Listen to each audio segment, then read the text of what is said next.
नमस्कार, आपके साथ मैं हूं आयुष सूर्यवंशी और आज हम मौजूद हैं हरियाणा के कुरुक्षेत्र में। उसी कुरुक्षेत्र में जहां महाभारत का रण हुआ था और महाभारत के रण से ठीक पहले जब अर्जुन अपनों पर शस्त्र उठाने से मना कर देते हैं, निराश हो जाते हैं, उनके मन में द्वंद आ जाता है, तब इसी कुरुक्षेत्र की धरती से भगवान श्री कृष्ण ने उनके सारथी बनकर उनको गीता का ज्ञान दिया था और उसके बाद महाभारत का रण शुरू होता है जिसे अर्जुन जीतते हैं पांडवों के लिए। उसी तरह से एक सारथी के तौर पर डॉक्टर सुभाष चंद्रा का नाम है, जो तमाम युवाओं से संवाद करते हैं, उनकी समस्याओं को लेकर उनसे बात करते हैं, युवा उद्यमियों से बात करते हैं, युवा प्रोफेशनल से बात करते हैं, स्टूडेंट से बात करते हैं। अब आपके मन में एक और सवाल हो सकता है कि आखिर युवाओं से ही क्यों बात करते हैं। दरअसल युवा भारत का भविष्य हैं। युवा भारत के वो मजबूत पिलर हैं जिनकी बदौलत भारत विकास के रास्ते पर आगे बढ़ रहा है और यही वजह है कि डॉक्टर सुभाष चंद्रा अपने खास शो सच के जरिए युवाओं से उनके मुद्दों पर उनकी राय के जरिए, उनके सुझावों के जरिए बात करते हैं। डॉक्टर सुभाष चंद्रा भारत में मीडिया मुगल के नाम से भी जाने जाते हैं और इसके पीछे बड़ा कारण है 1992 में जब उन्होंने भारत में पहले प्राइवेट सैटेलाइट चैनल के तौर पर जी टीवी की शुरुआत की, जिसको रोजाना करोड़ों की संख्या में लोग देखते हैं, पसंद करते हैं और उसके ठीक बाद जी न्यूज की शुरुआत उनकी तरफ से की जाती है, जो भारत का पहला प्राइवेट न्यूज चैनल है, सैटेलाइट न्यूज चैनल है। और इसी के साथ आज के खास मेहमान सच में डॉक्टर सुभाष चंद्रा के साथ हैं वो सोनू सूद जो कोविड काल में एक असली नायक बनकर उभरे थे। बेबस, लाचार, मजबूर, मजदूर तमाम लोगों की उन्होंने मदद की और एक हीरो की तरफ वो आगे बढ़े। उनके लिए धर्म के माने क्या है, उनके लिए कर्म का रास्ता क्या है, ये जाना है डॉक्टर सुभाष चंद्रा ने। तो बिना वक्त गवाए शुरुआत करते हैं आज के सच।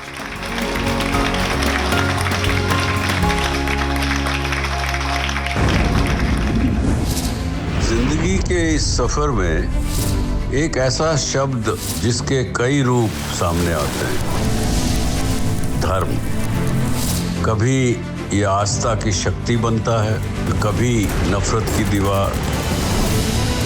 हमारे आसपास घटित होती हुई परिस्थितियों ने ये उत्सुकता जगाई, आखिर धर्म की सच्चाई क्या है। ये कश्मकश केवल मेरी नहीं है, बल्कि आज की युवा पीढ़ी की हमसे भी ज्यादा है।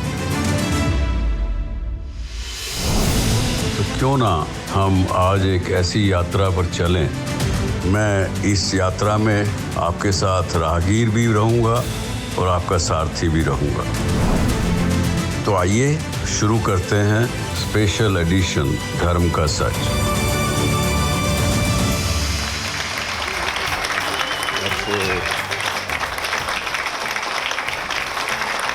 आज मुझे यहाँ आकर 2018 का वो दिन याद आ रहा है जब मैंने उस समय का लास्ट सुभाष चंद्रा शो किया था। हम सब ने, देश ने, दुनिया ने कोरोना की महामारी से लेकर के और आर्टिफिशियल इंटेलिजेंस तक जाने कितने चीज़ें देखी, महसूस की। उसको देख समझ के आप सब आगे भी बढ़ रहे हैं आर्टिफिशियल इंटेलिजेंस जैसी बातों को देख सुन के। लेकिन आज मैं जिस शख्सियत से आपको मिलाने जा रहा हूँ, उस शख्सियत ने तो बहुत ही कुछ अद्भुत कर डाला। इन्होंने उस आपदा के समय में इस प्रकार के काम किए जो एक साधारण मनुष्य नहीं कर सकता।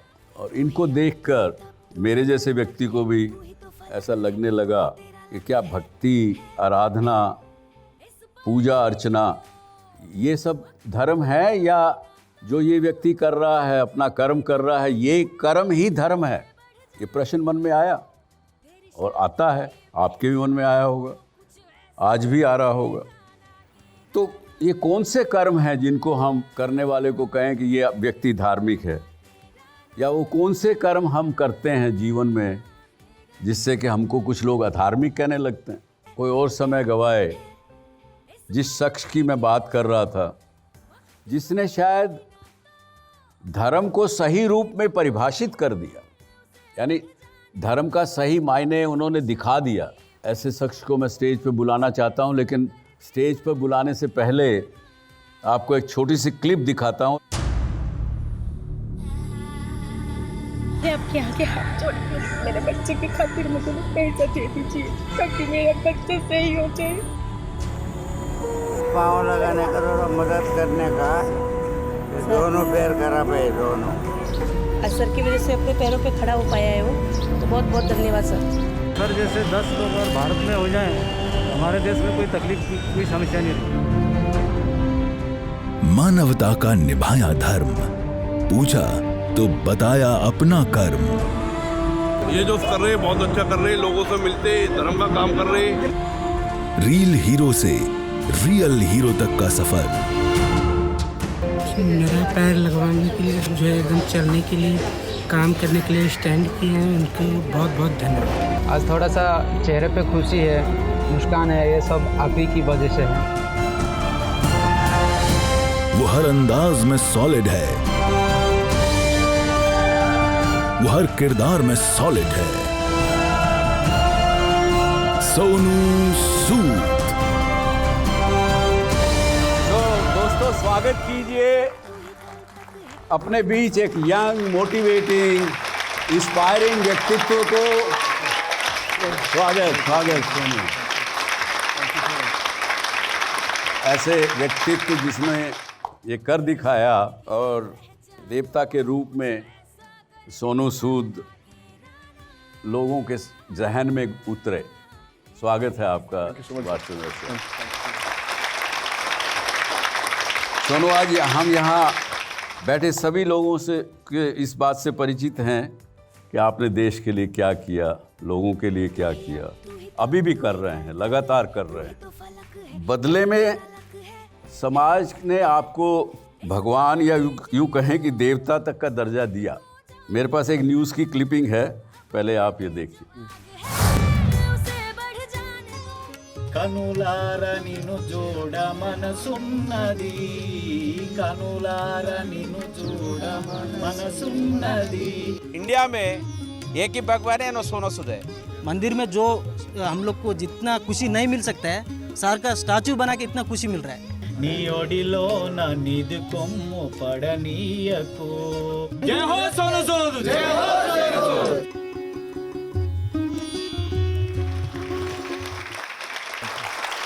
तो देखा, लोगों ने आपको भगवान मान के या कहें कि देवता मान के पूजना शुरू कर दिया। ये सुनकर आप कैसा महसूस करते हैं सोनू जी? सर, एम्बैरेसिंग होता है बड़ा मेरे लिए। आई डोंट थिंक सो कि मैं इट डिज़र्व करता हूँ, बट आई फील ब्लेस्ड। मेरी मदर प्रोफेसर थी। मैं पंजाब में एक छोटा सा शहर है मोगा, वहाँ से निकला, इंजीनियर बना, नागपुर से पढ़ाई की, फिर एक्टर बनने के लिए मुंबई आया। तो जानता नहीं था कुछ, यहाँ पर किसी को जानता नहीं था, बट मेरी माँ ने एक चीज़ मुझे कही थी। उसने कहा था कि सोनू, अपनी ज़िंदगी की कलम में दुआओं की स्याही डाल दे, फिर देख तेरा नाम पन्नों पर नहीं आसमान पर लिखा जाएगा। मुझे लगता है कि दो जो सबसे इम्पॉर्टेंट शब्द हैं वो है उम्मीद और कोशिश। अगर हमसे किसी को उम्मीद नहीं और या फिर हम लोग किसी के लिए कोशिश नहीं कर सकते, तो मुझे लगता है कि हमारा जीवन अधूरा है सर। और वही हमें करते रहना चाहिए, और वही मैं करने की हर रोज़ कोशिश करता हूँ सर। देखिए सोनू जी, ये जो कोरोना के दौरान में आपने जो किया और दुनिया देख रही थी, हम लोग भी देख रहे थे, आप मरीज़ों के बीच में जा रहे थे, सब कुछ जा रहे थे, आपको उस दौरान में कभी नहीं लगा कि मैं ये क्या कर रहा हूँ, कल को मुझे भी अगर ये कोरोना ग्रस्त हो गया तो क्या करूँगा? आपको क्या लगा कि आप सिर्फ एक जरिया हैं, या आपसे ये सब कोई कुछ करवा रहा था पीछे? आपकी माँ की प्रेरणा करा रही थी, क्या करवा रहा था? मैं सर जब पंजाब में था तो मेरे फादर की एक कपड़े की शॉप थी, शोरूम। तो वहाँ पे हम लोग हर गुरुवार को लंगर लगाया करते थे, और फिर जब लंगर खिलाना तो लोग आते तो उनको कभी पूरी छोले हलवा जब भी देते, तो छोटी सी चीज़ उनको जब देते तो उनके चेहरे पर बड़ी खुशी होती थी। और मैं छोटा था तो मैं भी एक्साइटेड देता था। तो मैं सोचता था कि एक छोटी सी चीज़ दी है इनको, इतनी क्या खुशी की बात है। एंड मेरे मदर पूरी ज़िंदगी बच्चों को पढ़ाते रहे, फ्री में डे नाइट पढ़ाते थे। तो हम उनको बोलते थे कि मामा थक जाओगे, आप रहने दो, रेस्ट करो, क्यों कर रहे हो आप सुबह 4 बजे उठ के। वो सब बातें जो होती थी ऐसे किड मैं देखता रहा, मुझे उसका एहसास अभी होना शुरू हुआ कि किस तरह जब आप किसी अनजान इंसान की ज़िंदगी बदलते हैं, उनके चेहरे पर एक मुस्कान लेकर आते हैं, तो जो आपको खुशी मिलती है, मुझे नहीं लगता कि मैंने करीबन सब भाषाओं में 90-100 फिल्में की होंगी, और मुझे हमेशा लगता रहा किसी फिल्म का बॉक्स ऑफिस नंबर बड़ा 100 करोड़ 500 करोड़ होना चाहिए, बड़ा अच्छा है, बड़े बड़े डायरेक्टर्स एक्टर्स के साथ काम करते हैं, और फिर जब आप आम इंसान के साथ जुड़ते हैं, उसकी उम्मीद बनते हैं, उसके चेहरे पर मुस्कान लेकर आते हैं, तो मुझे लगता है वो किसी भी हज़ारों करोड़ बॉक्स ऑफिस नंबर से बहुत बड़ा है। बहुत अच्छी बात, बहुत अच्छी।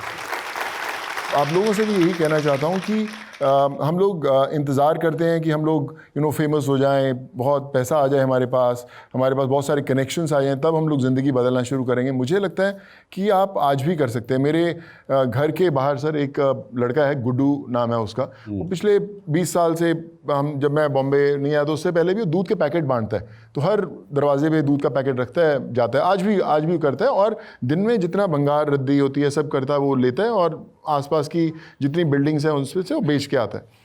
फिर जब मेरे घर पे रोज़ 300-400-500 लोग हर रोज़ आते हैं, तो जब मैं ट्रैवल करता हूँ, जैसे मैं अभी यहाँ पर बैठा हूँ, कोई ना कोई लोग होंगे, तो मैंने उसकी ड्यूटी लगाई है कि हमारे यहाँ पे एक फॉर्म बंटता है जिसमें आपको अपना नाम, नंबर, क्या प्रॉब्लम है, एजुकेशन है, मेडिकल है, वो आपको भरना है। फिर हम लोग उनको फ़ोन करके उनकी समस्या सॉल्व करने की कोशिश करते हैं। तो उस गुड्डू की जो ड्यूटी है वो है कि भैया करना है। वो बेचारा छोटे गरीब परिवार से है, वहाँ पे रहता है, और जब गुड्डू ने 2-2.5 साल 3 साल से करना शुरू किया, आसपास की जितनी बिल्डिंग्स वाले जहाँ पे वो दूध बांटता है या भंगार उठाता है, वो कहता है मुझे 20 साल से किसी ने सर चाय भी नहीं पूछी, आज मैं गुड्डू से गुड्डू जी बन गया हूँ, सब उसको बिठाते हैं, खाना खिलाते हैं। वो ऐसा है कि मुझे लगता है आज अगर वो वहाँ पे इलेक्शन में खड़ा हो जाए जीत जाएगा।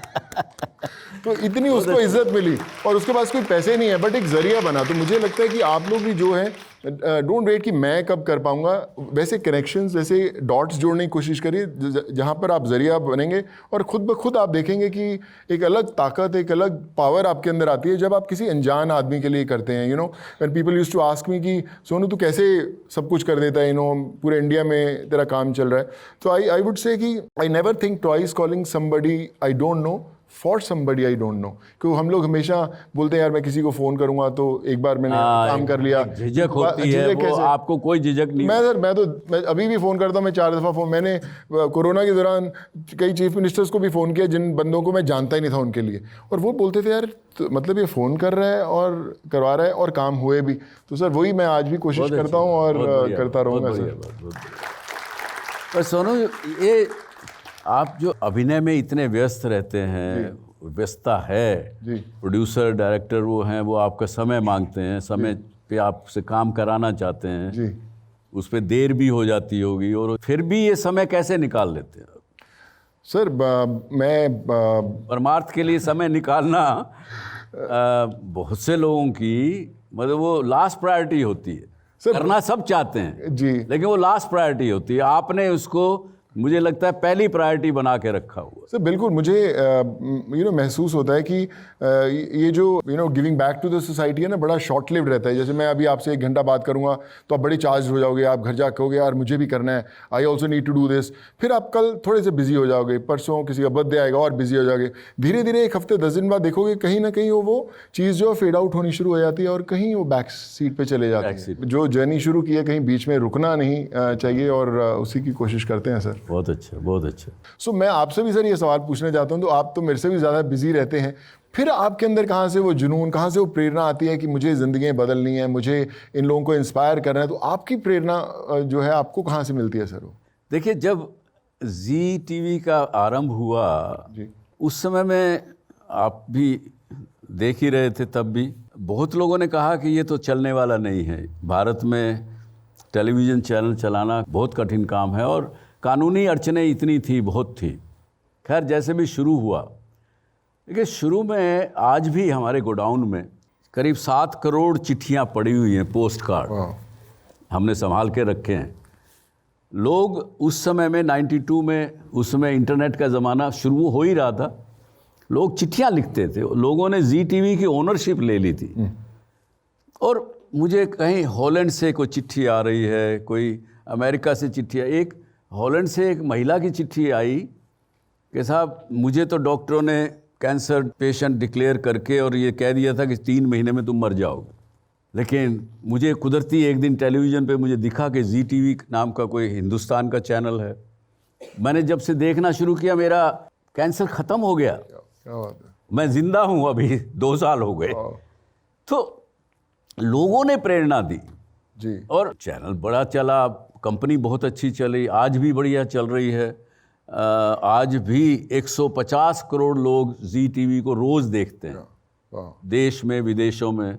हमने विदेशों में भी, आज बहुत से लोगों को नहीं पता, आज पब्लिक प्लेटफॉर्म पर पहली बार बोल रहा हूँ कि 12 विदेशी भाषाओं में भी ZTV दिखाया जाता है।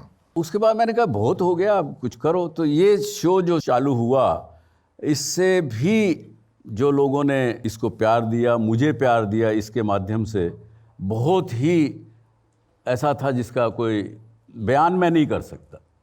और आगे इसको मैं एक प्लेटफॉर्म के रूप में एक मैंने नाम, आप तो बहुत बड़ा काम कर रहे हैं, मैं थोड़ा प्रयास करूंगा शुरू, इसके साथ एक सारथी और जोड़ूंगा कि मैं आपका सारथी हूँ लाइफ के लिए। आपकी कोई समस्या हो हमें लिख भेजिए, हम प्रयास करेंगे उसका समाधान ढूंढने का। Thank you. क्या बात है। इन्हें सर की बातों से मुझे वो लाइन याद आती है कि हौसला रख, एक समय ऐसा आएगा जब घड़ी किसी और की होगी और समय तेरा बताएगा। वाह वाह, घड़ी किसी और की होगी और समय तेरा बताएगा। क्या बात। तो वो है सर। आई थिंक मुझे लगता है सर कि आप जैसे लोग चाहिए जो लोगों को इंस्पायर करते रहे, एंड टुडे मुझे लगता है यूथ भी बैठा बड़ा आपसे इंस्पायर हो रहा होगा। बहुत चीज़ें ऐसी लेके जाएंगे घर जो कहेंगे कि आज हम सीख कर आए हैं, and we are going to carry that forward to the next generation also. जी जी बिल्कुल। मैं आपसे एक सवाल पूछूं, आप लोग हैं यहाँ बैठे हुए, कि धर्म की सही परिभाषा जो इन्होंने किया वो है या कुछ और है? कर्म करना ही धर्म है या कुछ और है? तो मैं आपसे पूछना चाहूँगा कि आपको क्या लगता है कि धर्म की सही मायने क्या है? मेरे हिसाब से धर्म वो आखिरी आपका वो आखिरी इल्यूजन है, आपका वो आखिरी बैसाखी है जिसकी सच्चाई देखने के बाद आपको अब और कुछ नहीं चाहिए। इसके बाद अब आप अपने पैरों पे खड़े हो जाते हो और फिर आप कोई सवाल नहीं करते हो, आप सही में आप जीना स्टार्ट कर देते हो। मेरे हिसाब से मतलब धर्म मतलब जब हृदय में करुणा जागती है ना, तब जो भी आदमी करे वो मेरे लिए धर्म होता है। उस करुणा में वो पूरी दुनिया के बारे में सोचता है, तो उसमें जो अच्छा जो पॉजिटिवनेस होता है वो अपने आप ही उसके कर्म में रिफ्लेक्ट होता है। बहुत अच्छी बात कही। करुणा में व्यक्ति धार्मिक रूप अपने आप ले लेता है, बड़ी अच्छी बात। सर आप भी बताइए सर, आई मीन आपका तो एक्सपीरियंस इतना ज़्यादा, आपके लिए क्या है सर? जब हम धर्म की बात करने लगते हैं तो हमारे मन में एक नाम गूंजता है। अक्सर आम इंसान से पूछो तो क्या नाम गूंजता है? भगवान, है कि नहीं? लेकिन भगवान के मायने मेरे रूप में सोनू जी अलग हैं। जो लोग मानते हैं उससे मेरा मायना अलग है भगवान का। यानी भा से भूमि ज़मीन, गा से गगन आकाश, वा से वायु, आ से आकाश और ना से नीर। यानी प्रकृति के जो 5 तत्व हैं वही भगवान हैं, ये मेरा मानना है। क्या बात है, क्या बात है। ये यदि मनुष्य इन सब बातों को समझ ले कि भगवान के मायने क्या है और अपने प्रकृति के अनुसार अगर हम कर्म करें तो आपको कष्ट नहीं होगा, जीवन में तकलीफ भी नहीं आएगी। तकलीफ आएगी तो बड़ी आसानी से निकल जाएगी। सर मुझे लगता है मैं आपकी अभी मैंने जो वीडियोस देखे हैं, जो मैं आपकी लाइफ को फॉलो किया हुआ है, मैं हमारे दोस्त बैठे उन सब से भी शेयर करना चाहता हूँ कि हम लोग लाइफ के लिए बहुत सारी प्लानिंग करते हैं कि मैं पढ़ाई ख़त्म करूँगा, फिर उसके बाद मैं ये करूँगा, फिर नेक्स्ट मुझे कुछ ये मिलेगा। तो आप पूरी एक लाइफ की प्लानिंग कर लेते हैं। मेरी ज़िंदगी का जो एक्सपीरियंस रहा है सर, मेरे मदर प्रोफेसर थे, तो ये था कि पढ़ाई करनी ज़रूरी है। तो उस समय डॉक्टर और इंजीनियर 2 प्रोफेशन होते, तो इंजीनियर बन गए। दुनिया जो डेस्टिनी थी मुझे एक्टिंग करियर में लेकर आई। फिर मैंने ये देखा कि sometimes you are meant to do something bigger in life and you also don't know कि आप क्या कर सकते हैं। मुझे याद है कि मैं जब कोरोना का समय था, करीबन 11-12 हज़ार स्टूडेंट्स जो थे वो फॉरेन कंट्रीज़ में फंसे हुए थे, जो मैं लोगों की मदद कर रहा था। तो मुझे मेरा फ़ोन नंबर बहुत बटा हुआ था, तो मुझे मैसेजेस सर आते थे लोगों के। तो मुझे एक बीच में मैसेज आया कि किर्गिस्तान नाम की कोई जगह है, वहाँ पे मेडिकल स्टूडेंट्स, और मुझे व्हाट्सएप पे उन्होंने कुछ वीडियोस भेजे कि 2 दिन स्टूडेंट्स की डेथ होगी वहाँ पे और they are stuck there, they can't come back. So मैंने देखा किर्गिस्तान, तो मैं कभी गया नहीं, कोई कनेक्शन भी नहीं है, तो मैं इधर फिर जो मेरा इधर काम चल रहा था मैं उसमें बिजी हुआ, मैं इग्नोर मेरे से हो गया मैसेज। तो फिर मुझे एक MP हैं मध्य प्रदेश से, उन्होंने मुझे फ़ोन किया कि सुनो मेरा बेटा भी वहाँ पे स्टक है, तुम मदद करो। तो मैंने बोला कि यार सर MP तो आप हो, मैं कहाँ से मदद करूँगा सर आपकी।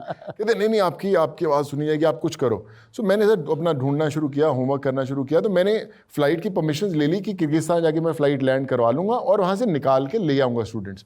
तो किर्गिस्तान में जब मैं गवर्नमेंट के ऑफिशियल से बात किया तो उन्होंने बोला कि नहीं, पॉसिबल नहीं है, कुछ नहीं है, we won't let any flights land in Kyrgyzstan. So वहाँ के एम्बेसडर थे इंडिया के, मैंने उनसे बात की तो उन्होंने भी सीधा मना कर दिया। सो मैंने उनको ना एक बड़ा इमोशनल सा मेल लिखा, जो बिल्कुल नॉन ऑफिशियल टाइप मेल होता है। मैंने बोला कि हमें ना मौका मिल रहा है कुछ अच्छा करने का, to save lives, and I think we can do that. अब फिर भी just don't follow the rule books कि आपने मना कर दिया कि भैया नहीं आ सकती फ़्लाइट, नहीं आ सकती फ़्लाइट, मैं हिंदुस्तान से निकाल दूंगा, आप सिर्फ 2 घंटे की परमिशन देना, तब मैं स्टूडेंट्स को निकाल पाऊँ। सो बाय हुक और बाय क्रुक, बाय ब्लेसिंग्स के उन्होंने मुझे वापस मेल किया, उन्होंने बोला अच्छा ठीक है, सिर्फ 2 घंटे, तब उसमें तुम्हें स्टूडेंट्स को निकालना है। खैर मैं स्टूडेंट्स को लिया और 169 स्टूडेंट्स हमने वहाँ से निकाले, जो फर्स्ट फ्लाइट उड़ी किर्गिस्तान से।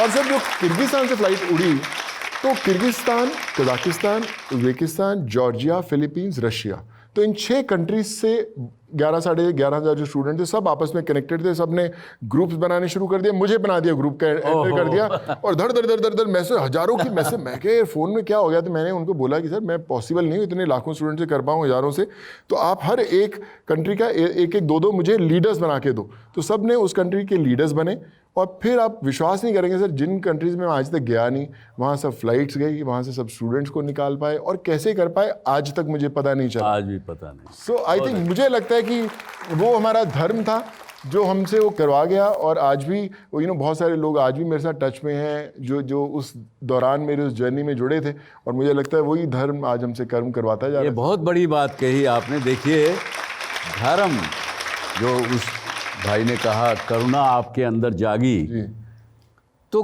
क्या है सोनू जी, प्रकृति अपना काम करना शुरू कर देती है। जैसे आपके मन में करुणा जागी, प्रकृति ने अपना काम करना शुरू कर दिया। उसके नियम बदलते नहीं हैं। आपको निस्वार्थ आपके मन में करुणा है तो प्रकृति आपका साथ देगी ही। और दूसरी तरफ आपने गुस्से में कह दिया मैं नहीं करूँगा, आपको गुस्सा आया, जब गुस्सा आया तो भी प्रकृति अपना काम करती है। जैसे ही गुस्सा आया आपके अंदर, अपने मन के अंदर, आप देखेंगे कि आपको दिमाग भन्ना जाता है, तो प्रकृति आपको पहले दंड देती है उस बात का कि तूने गुस्सा किया, सुभाष चंद्र पे गुस्सा किया, तो उसको तो बुरा करेगा, बाद में करेगा, पहले तेरा नुकसान हो गया, क्योंकि तेरे शरीर में सोचने की शक्ति खत्म हो गई। आप कोई मन में व्यभिचार कर लो, कोई बुरी बात कर लो, किसी को दूसरे को नुकसान पहुंचाने की बात करो, आप उसकी स्कीम करना शुरू कर दो उल्टा, तो कुदरत आपको दंड देना शुरू करती है। कुदरत के नियम बदलते नहीं हैं। सरकार आपको गलती किए हुए, चोरी किए हुए पे आपको शायद एक टाइम माफ़ी मिल जाए, लेकिन कुदरत से नहीं मिलती। तो सर आपकी और कुदरत पे फॉलो करना ही धर्म है। ये आप देखिए सर, अब मैं आपकी बात जो आपने बोली उसी चीज़ को मैं ऐड करना चाहूँगा कि जब आप ये करने लगते हो, जैसे आपने बोला कि आप गुस्सा रिएक्ट कर देते हो, कोई भी चीज़ के ऊपर रिएक्ट कर देते हो, सो ऐसा जब आप specially when you start giving back to the society, ऐसे बहुत सारे इंसिडेंट्स होते हैं या एक्सपीरियंसेस होते हैं कि आपको गुस्सा आता है कि यार भाई मैं कर रहा हूँ ये ऐसे रिएक्ट कर रहा है, बीच में आ रहा है। और कई बार क्या होता है, मैं एक छोटा सा सर एग्जांपल देता हूँ कि जोधपुर का एक केस था जहाँ पे एक शिवम नाम का लड़का था जिसका हम लोग लिवर ट्रांसप्लांट करवा रहे थे।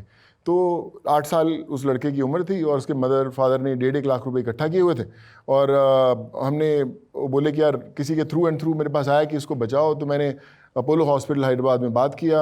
वहाँ पे एक डॉक्टर विजय वर्मा थे, उन्होंने बोला सुनो मेरी 6.5 लाख फीस रहती है इस सर्जरी की, डॉक्टर की फीस जो अपोलो हॉस्पिटल लेते हैं मैं नहीं लूँगा। और अपोलो हॉस्पिटल ने बोला कि हम मेडिसिन फ्री कर देंगे। जो 28 लाख की सर्जरी थी वो 18 लाख के अंदर होगी, 10 लाख बच गया। मैंने पेरेंट्स को बोला कि थोड़े बहुत आप और इंतज़ाम करो, उन्होंने 2-2.5 लाख और इंतज़ाम किए, उनके 3-4 लाख रुपये उनके इकट्ठा हुए।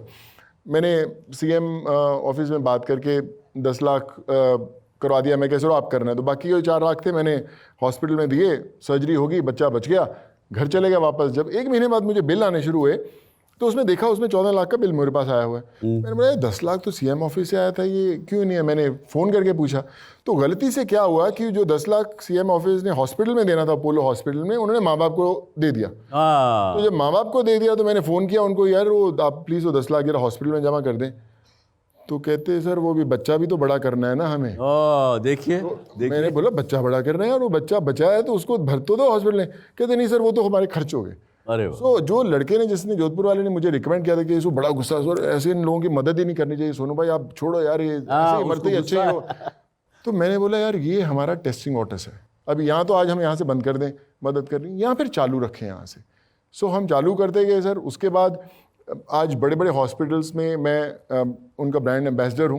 मैं उनसे फ़ीस नहीं लेता, मैं उनसे लिवर ट्रांसप्लांट सर्जरीज लेता हूँ, किडनी ट्रांसप्लांट सर्जरीज लेता हूँ। आज भी हम कई 100 सर्जरीज करवा चुके हैं और करवाते जा रहे हैं।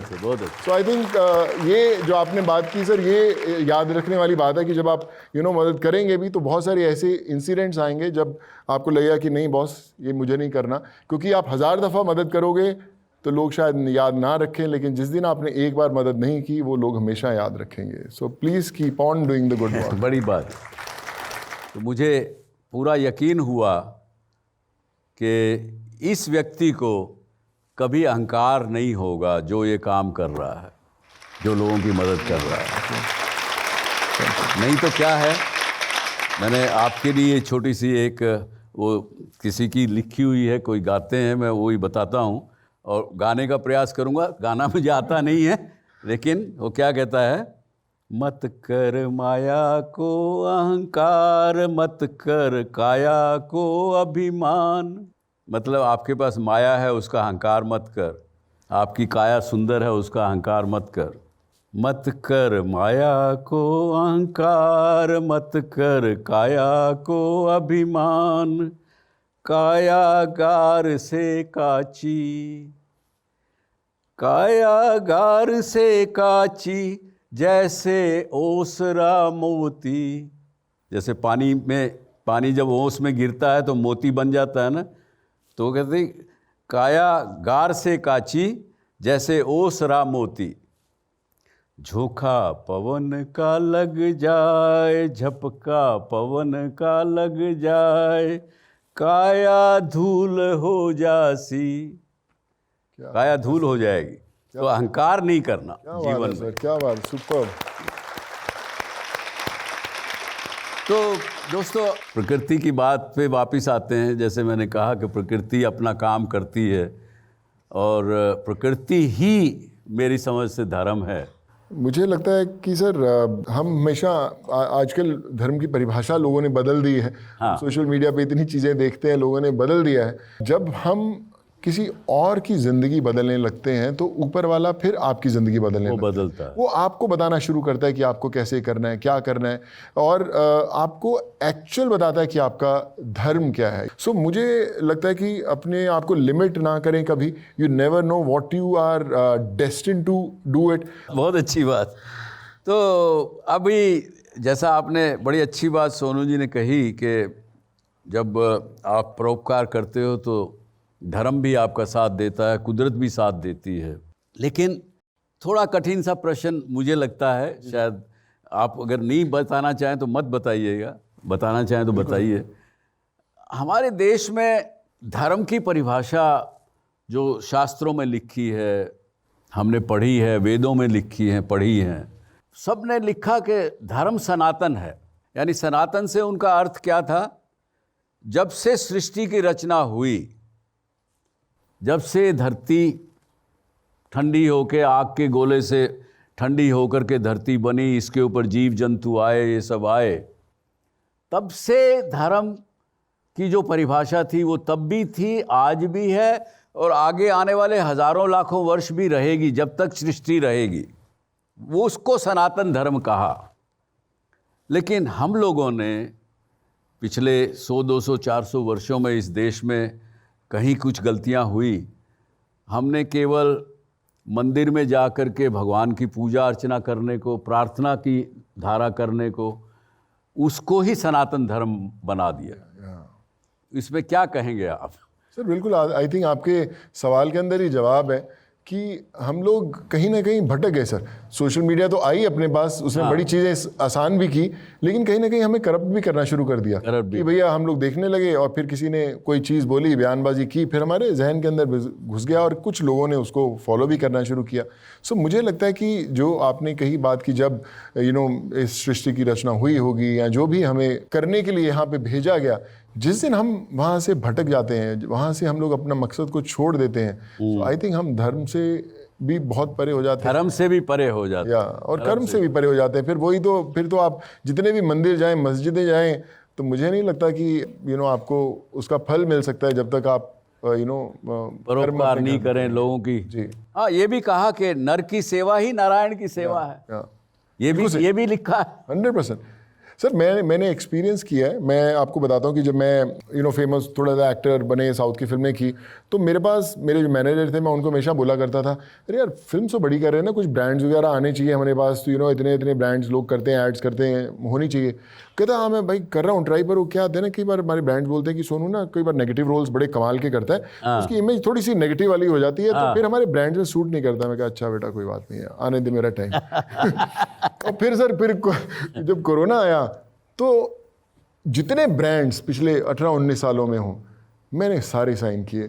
मैंने 5 गुना 7 गुना में साइन किए। मैंने अगर बिजली का ब्रांड किया तो मैंने 16-17 विलेजेस के अंदर बिजली लगाई। अगर मैंने मेडिकल ब्रांड्स किए तो मेडिकल लगवाया। जो मैंने ब्रांड्स किए, मैंने सबको, मोबाइल फ़ोन्स का ब्रांड साइन किया था हमने, 5,500 मोबाइल फ़ोन्स बांटे, लैपटॉप्स बांटे, लैपटॉप। सो मेरा सबसे पहले एक रूल होता था जिस ब्रांड के साथ, बॉस मैं करूँगा एंडोर्समेंट, ये पहले आप बताओ कि दोगे क्या गरीबों को। लोग आप चुनो, गरीबों को क्या आप चुनो।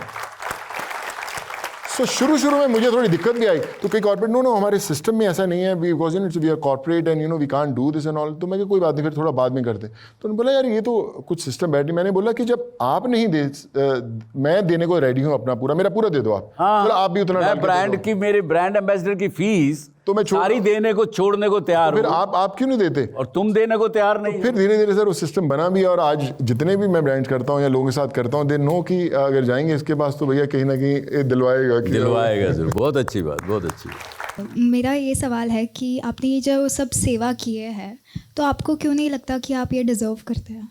What's your name? Arya Shah. Hi Arya, thank you so much. मुझे मैं यहाँ पर बैठा हूँ, आई थिंक मैं कहीं ना कहीं दुआओं का असर है, इसलिए बैठा हूँ।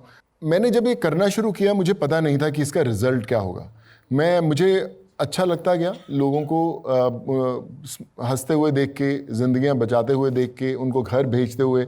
उनकी आज भी कई बच्चे ने, हमने जब छोटे छोटे उनकी सर्जरीज कराई, आज भी वो व्हाट्सएप पे मुझे अपने बच्चों की फोटोग्राफ भेजते हैं जो थोड़े बड़े हो गए हैं।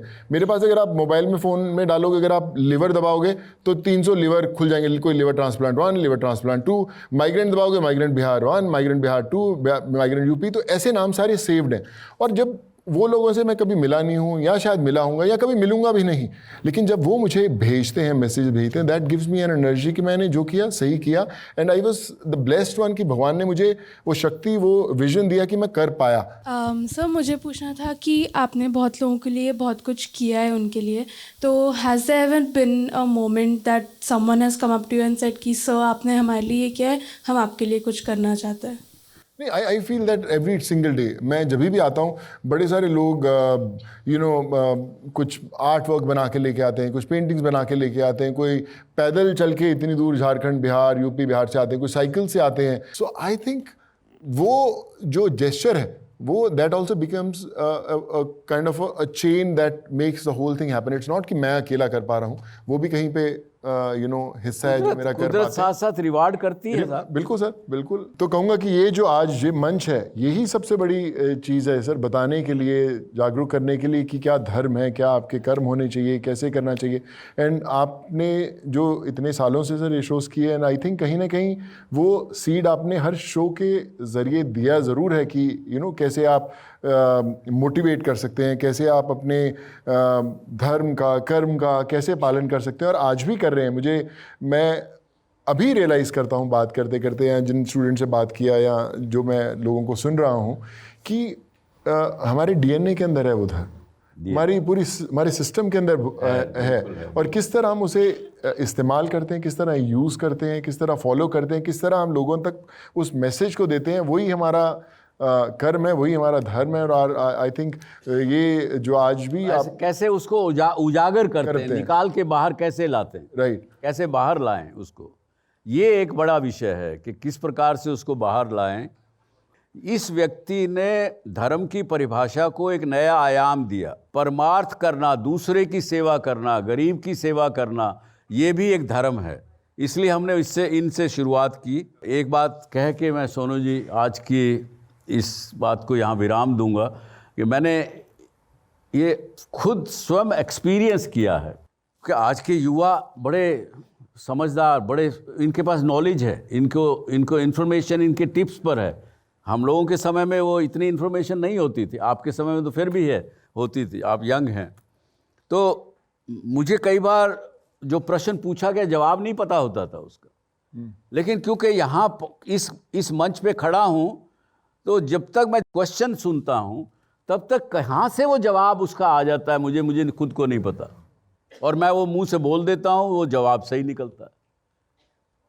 तो जो हमारे शास्त्रों में लिखा, जो व्यासपीठ पर बैठा हुआ व्यक्ति कुछ भी बोलता है तो वो सही निकलता है, वो बातें भी मैंने चरितार्थ कर्तार्थ होते देखी।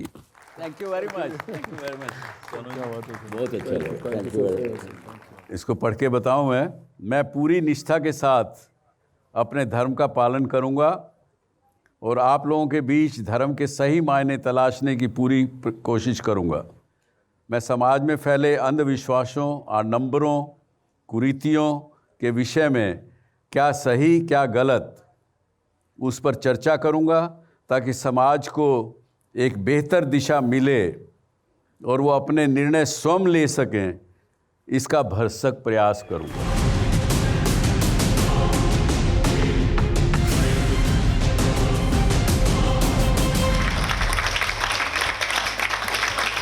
बहुत शुक्रिया आप सभी लोगों का। आप लोगों ने बहुत बेसब्री से, बहुत शांति से, एक अच्छे ऑडियंस की तरह इसको सुना, इसके लिए आप सभी का बहुत धन्यवाद। और मेरी एक और गुजारिश, आप लोग यहाँ से जाएं उससे पहले ये पोस्ट कार्ड आप कलेक्ट कर सकते हैं डॉक्टर सुभाष चंद्रा के नाम। अगर आपका कोई मैसेज है, आपका कोई संदेश है, आप कोई प्रॉब्लम उनके साथ शेयर करना चाहते हैं, गाइडेंस चाहते हैं, या अपने कॉलेज में, यूनिवर्सिटी में इसी तरह से डॉक्टर सुभाष चंद्रा के साथ सत्य सुनना चाहते हैं, तो आप ये पोस्ट कार्ड कलेक्ट कर सकते हैं। अपना मैसेज जो है इसके ठीक पीछे वाले क्वेश्चन पर लिख सकते हैं, डॉक्टर सुभाष चंद्रा के नाम अपना मैसेज आप शेयर कर सकते हैं। बहुत शुक्रिया यहाँ आने के लिए, सच सुनने के लिए और अपना बेशकीमती वक्त हमें देने के लिए। धन्यवाद। It was a great experience. धर्म के जो रिफ्ट्स हैं इनको हम कम करके मानवता की तरफ जाएं, और अगर सुभाष चंद्रा जी का लेक्चर होता है तो उससे अच्छी बात तो कुछ हो ही नहीं सकती है। एक्चुअली वो बहुत अच्छा काम कर रहे हैं सर का, ये एक लेक्चर हम चाहते हैं कि यहाँ पर भी हो। ये बहुत ही प्रेरणादायक रहा और जो कि विद्यार्थियों के लिए बहुत ही उपयोगी है। हम चाहेंगे कि फ्यूचर में लाइव लेक्चर्स भी सर के हमें मिले। बहुत ही सुलझी हुई डेफिनेशन मिली हमें धर्म की।